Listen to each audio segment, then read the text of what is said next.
Olá, meu nome é Isabela Lapa e hoje eu estou aqui no estúdio da Alvorada para uma série de videocasts e podcasts do Colégio Santo Agostinho. Nessa série, que terão vários vídeos, nós vamos falar sobre muitos temas importantes e o primeiro deles é o programa Aldeia que Educa. Para falar desse programa, eu estou aqui com a Aleluia Eringer, que é diretora institucional do Colégio Santo Agostinho. E eu quero começar te fazendo uma pergunta. O que motivou a criação do programa e como foi o processo de definição do nome? Bom, eu vou dar um contexto do que é o Aldeia que Educa, certo? Como que ele começou. Em 2019, ou seja, antes da pandemia, o Papa Francisco fez uma grande convocação que ele denominou Pacto Educativo Global.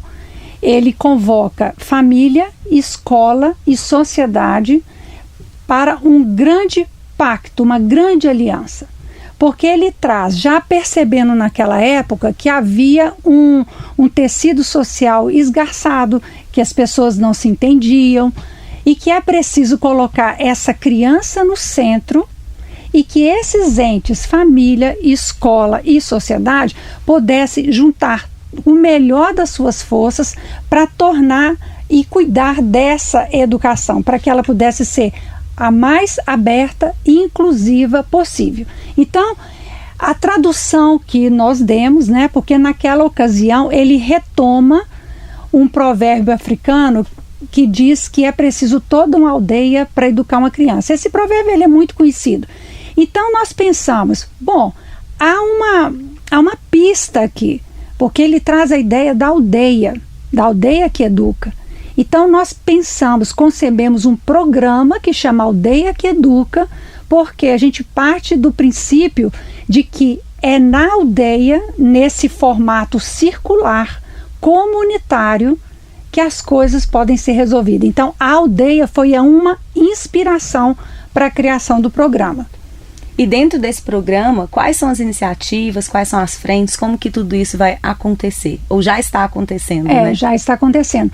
Então, antes de te responder, eu quero retomar algo que eu ouvi essa semana, dizendo do aumento das indisciplinas dentro das aeronaves.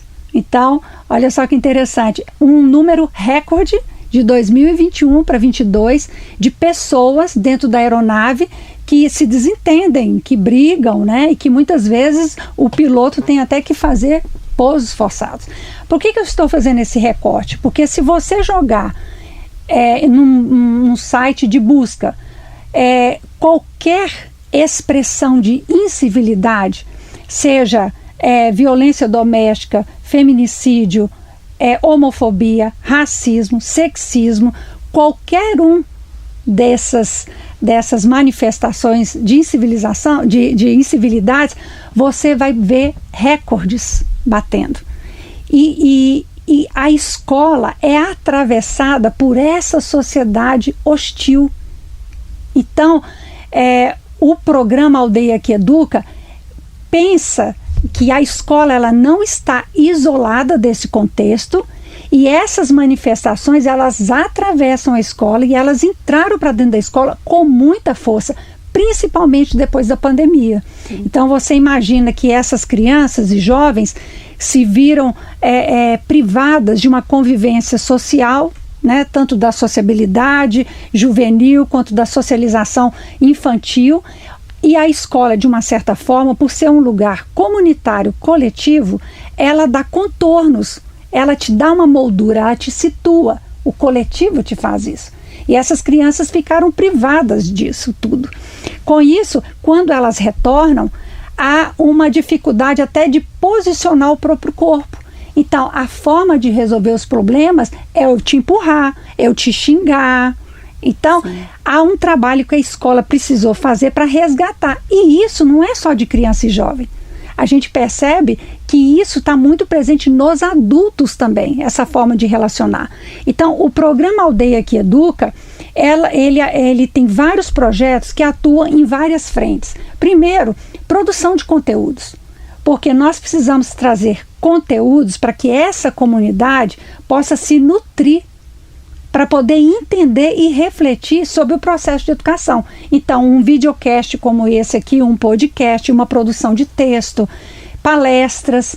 Nós temos também Aldeia em Ação. É quando grupos de pais se reúnem na escola para discutir uma temática qualquer. Então, isso é Aldeia em Ação. Muitas vezes o tema da próxima roda sai dos próprios pais. Então, nós vamos discutir sobre sexualidade na infância, por exemplo. O outro, ele quer que se discute sobre convivência ética. Um outro programa é Artesão da Paz.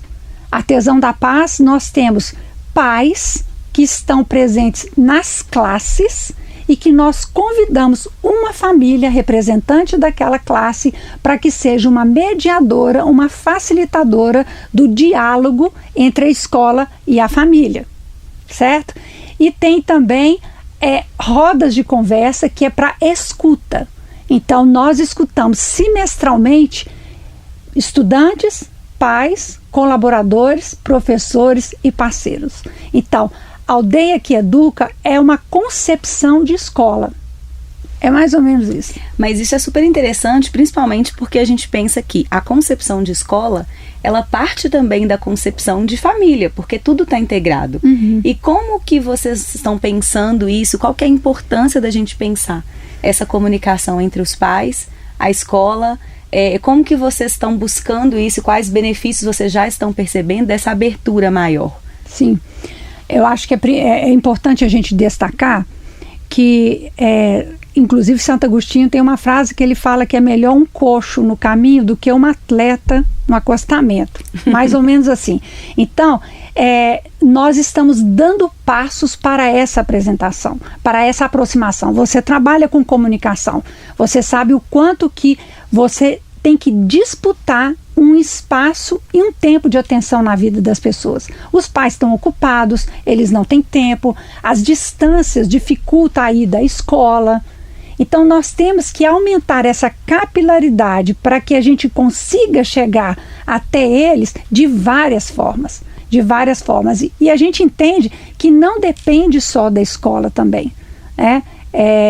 Eu tenho assim, uma convicção de que os bons pais, aqueles que se empenham dentro do possível para ser bons e colaborar, eles são maioria. Eles estão disponíveis, eles querem acertar. Muitas vezes eles não sabem como. Uhum. Né? E dentro da escola tem muitas pessoas que trabalham com isso há muito tempo. Eu tenho 41 anos dentro da educação, então eu já vi meninos chegando lá de fralda e saindo barbado vários anos, e você percebe que ninguém fica com cabelo verde para sempre, né? As fases passam e a gente tem uma serenidade para observar esses ciclos e ajudar as famílias. Então, é muito importante essa aproximação. A escola não pode ser inimiga da família e vice-versa. Nós não estamos disputando uma bola, né? A gente precisa trazer o melhor de nós para educar essa criança e esse jovem. E como que tem sido viver essa experiência? Porque eu acredito que essa sempre foi a missão da escola, educar o jovem junto com a família. Mas ter que pensar isso enquanto um programa, ter que inovar nessas formas e ao mesmo tempo perceber ali a receptividade dos alunos, dos pais, dos professores. Uhum. Como que tem sido para vocês viver essa experiência da aldeia, principalmente num momento de transição, como a gente está passando? Sim. O Colégio Santo Agostinho, em todas as suas unidades, a gente trabalha com escolas de grande porte. Então, são escolas de 1.200, 2.200, 3.600 alunos. Então, são escolas com uma comunidade muito grande, com tudo que tem de dor e delícia nessa composição, certo? Então, tem uma coisa bacana que é a diversidade, porque você lida ali com diversas tribos, com pessoas de diversas jeito de ser, né? Então, isso tem uma riqueza muito grande. O nosso desafio tem sido trazer esse público para a conversa, trazer esse público para o diálogo. Exatamente por conta da vida sobrecarregada dos pais e dos filhos também, né? As agendas, as distâncias, as pessoas, elas consomem muito conteúdo, então assim, é tudo muito rápido E para fazer uma educação de filho, não pode ser assim. Educação de filho leva tempo, vai demandar das pessoas um investimento pessoal muito grande. E a gente sabe que leva, às vezes, anos para que a gente consiga trazer toda essa comunidade para essa concepção. Sim, mas dentro desse período que vocês estão desenvolvendo a aldeia, vocês já perceberam, assim, algum impacto positivo na comunidade escolar? Sim, principalmente daqueles pais e mães e estudantes que estão participando desses projetos. Então, eles percebem que há uma vontade genuína da escola para abrir ao diálogo, né? Agora, eu sempre digo, há uma forma de participar do diálogo que sempre precisa ser respeitosa. Sempre, sempre. Você pode falar o que você quiser. Se você se posicionar de uma forma respeitosa, está valendo, né? O que não pode é a forma hostil de quem chega gritando, batendo na mesa, a pessoa que chega humilhando uma pessoa mais simples que está lá numa portaria, uma pessoa que tenta ameaçar, judicializar todas as coisas. Então, quando uma família traz uma demanda, mas que ela já vem com a ameaça de que vou ao Ministério Público, vou ao Conselho Tutelar, acabou o diálogo. Né? Porque agora são outras instâncias, vai ser conversa de advogados, não vai ser mais conversa de aldeia que educa. Sim. Porque a escola, ela depende. Então, quando a gente fala de uma casa de educação, você pressupõe que ali vai ter conflitos, que ali vai ter problemas. Nós estamos falando de sujeitos em formação. Sim. E essas crianças, esses jovens, precisam de adultos para orientá-los. Então, a substância da escola, muitas vezes, é esse feio, esse sujo, esse errado, esse mal feito. É aí que a gente atua. Sim, e muitas vezes esse processo de judicialização, ele impede o processo de educação, porque é exatamente o trâmite da conversa que teria que acontecer ali de uma maneira educada, sequencial, e até para a criança se perceber ali dentro do erro, do acerto dela, é interrompido. Com certeza, e seu raciocínio está muito correto, porque educar, quantas vezes você repete? Quantas vezes? Quando não é assim, você retoma, você acrescenta uma coisa. Então, vamos pegar uma menina que pegou o estojo da colega, escondeu, entende? Eu não posso tratar essa criança como uma infratora. Sim. Né? Eu tenho que fazer ela entender o que aquilo está errado, qual a ação restaurativa que ela precisa fazer, como que ela volta para o grupo e se coloca. É nessas questões, com essa forma artesanal, sim, que você educa.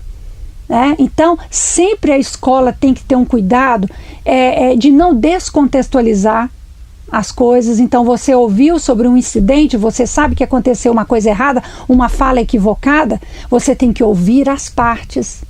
Você tem que deixar com que as pessoas se posicionem, e a solução nasce dessa conversa. Por vezes você chama a família também, você chama os pais dos envolvidos, mas você tem que implicar o sujeito da ação, seja ele de 3 anos ou de 17. Não pode ser papai e mamãe chapolim colorado que cai de paraquedas querendo resolver todas as questões, porque senão você nunca implica e essa criança nunca vai ter uma autonomia e vai se responsabilizar pelos seus atos. Sim, porque o processo de responsabilização, ele passa pela reflexão. Uhum. Se entra um adulto fora do contexto e interrompe a reflexão, interrompeu a formação. Então a gente já acaba, não sei se eu estou correta, mas acaba formando adultos com pouca reflexão sobre a vida, com pouca empatia, capacidade de compreender o outro. Sim, essa criança e vai se tornando um jovem dependente que não sabe tomar decisões, ele não se implica. Inseguro. Eu vou contar para o meu pai, eu vou contar para a mãe. Então ele presencia uma coisa e ele não consegue desenvolver dispositivos e mecanismos internos, mentais ou de linguagem para chegar para o adulto e dizer alguma coisa. Não, ou ele filma, ou ele grava, ou ele leva para o pai. Né? E quem vai resolver tudo é o pai. Então, isso, e aí? E quando ele chega na universidade? E quando ele vai para o trabalho? Por isso que a gente percebe uma infantilização, uma infância cada vez mais estendida, né, de pessoas que não conseguem encarar a vida.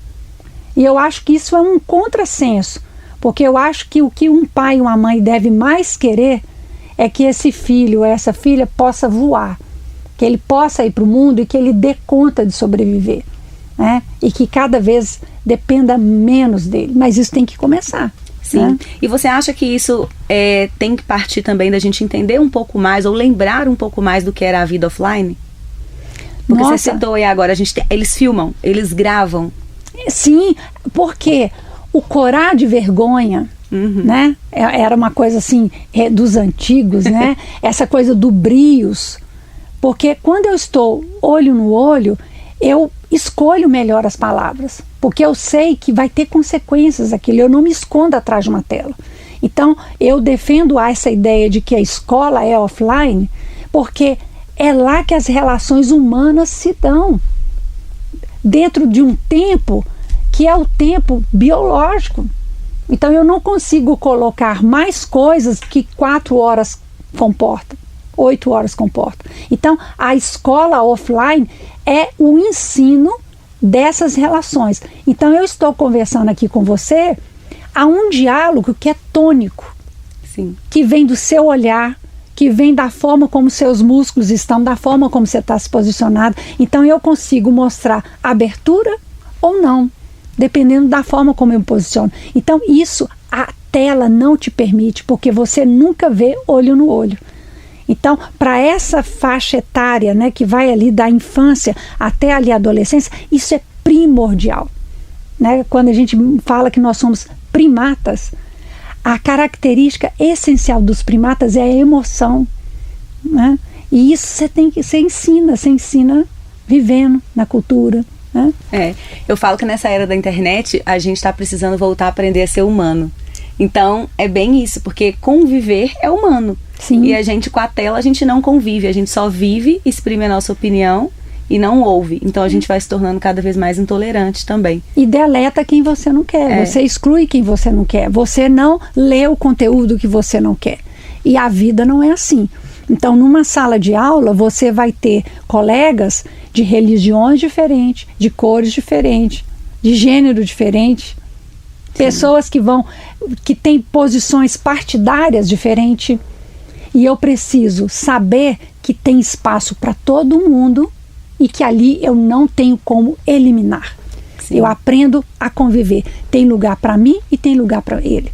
Então, você reconhecer e respeitar o lugar do outro, isso só valoriza você, te fortalece.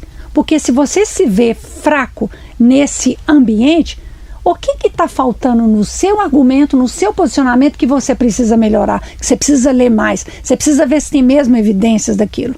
Então, no cara a cara, não dá para chegar e adjetivar as pessoas. E nem para excluir com um botão. Não pode. Nossa, eu tenho certeza que esse programa vai agregar demais nas famílias, mas mesmo quem não está lá e vai ter a oportunidade de ouvir esses conteúdos e pensar, quero te agradecer muito por essa conversa. O que você quer deixar de mensagem hoje para quem está ouvindo a gente? Eu queria muito que as pessoas, elas se abrissem mais, sabe? Quando é muito comum quando você vai em velório, né? Fazer aquela síntese da vida das pessoas. O que ela foi? O que ela deixou? Sabe? Essas disputas que muitas vezes a gente coloca, né? E que cria tantas divisões. O que nós vamos levar disso? Né? Como que a gente será lembrado? Então, assim, aquilo que eu estou fazendo constrói um nós. Sim. Aquilo que eu estou brigando tem a ver com o bem comum. Então, eu acho que esse é o pensamento. Muito bom. Isso eu acho que é uma reflexão para todas as idades, para qualquer tempo, para todos os dias. Sim. Muito obrigada, foi muito bom. Eu que agradeço. Espero que vocês tenham gostado e continuem acompanhando aqui a série. Vão ser muitos temas importantes, como eu falei no começo, e vai agregar muito para todas as pessoas de todas as idades. Até a próxima.